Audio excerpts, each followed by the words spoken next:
where do you want to go next? I'll let you take your pick. Let's start with S. I would put Warren Sapp. Let's go to those Warren Sapp again, like a guy who kind of precursed Aaron Donald. Warren Sapp. I mean, you got to see him a little bit when his powers were done when he joined the Raiders. But again, like I tell people, the first Super Bowl I remember watching was the Raiders versus the Buccaneers, 2002. No shots at one, but I just remember hearing stuff about Warren Sapp. And then, again, we kind of caught him at the tail end. Like I caught him in 03, 04, 05. But then you go back and, I mean, dominant run defender, dominant against the pass. And there's really not much to be said. He's on 2 all-decades teams, which is really special.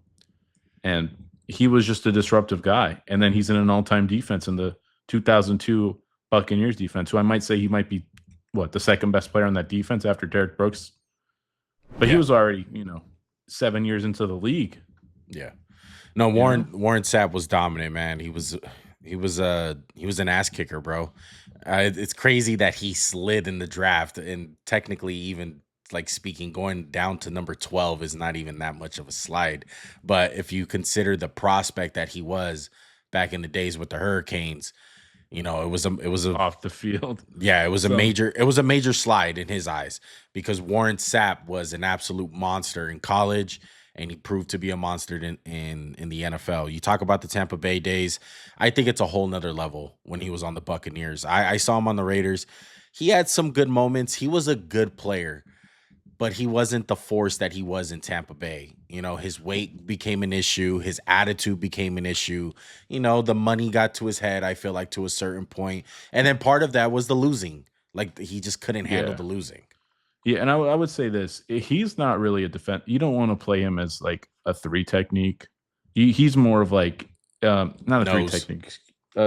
He's not a nose, right? You want to play him as a 3 technique. But even in a 3-4-1, I'm not like, this isn't where he shines. Like, we want to play in a 4-3. We want to just put him over a guard and let him be disruptive. We don't want to really let him, hold a guy up like they do in Alabama or with the Patriots, even though he could do it, right? He could do that's what he did for the Raiders a lot. Yeah.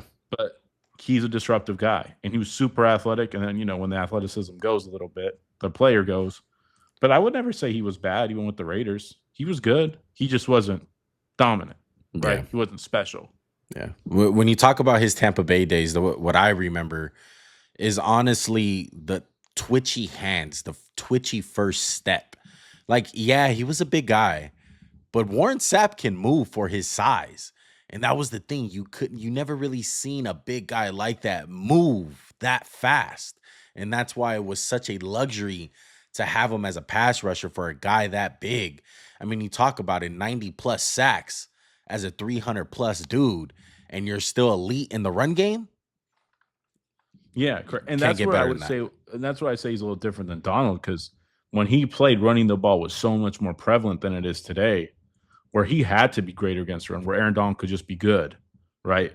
But this is where we start splitting straws.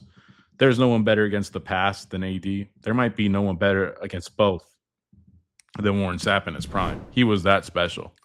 Yeah. And one thing I think we'll talk about as we get along further, there's all different types of defensive tackles, right? Aaron Donald and Warren Sapp were one? Disruptive guys, you put them over a guard.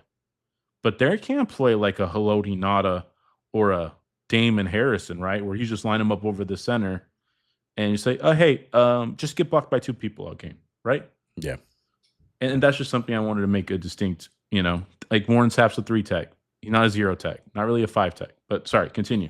I just wanted to no, absolutely. And he's guys that the unsung hero for guys like Simeon Rice. We talked about Simeon Rice and the edges. Like, this is why edges were eating off of guys like Aaron Donald and Warren Sapp, because they had that ability just to cause so much disruption. How many defensive edges did the Rams get who were kind of not the best in the world, you'd say, but then they got Von Miller fell off a cliff after he played with Aaron Donald. Leonard Floyd was nowhere near as good as he was off the Rams without Donald.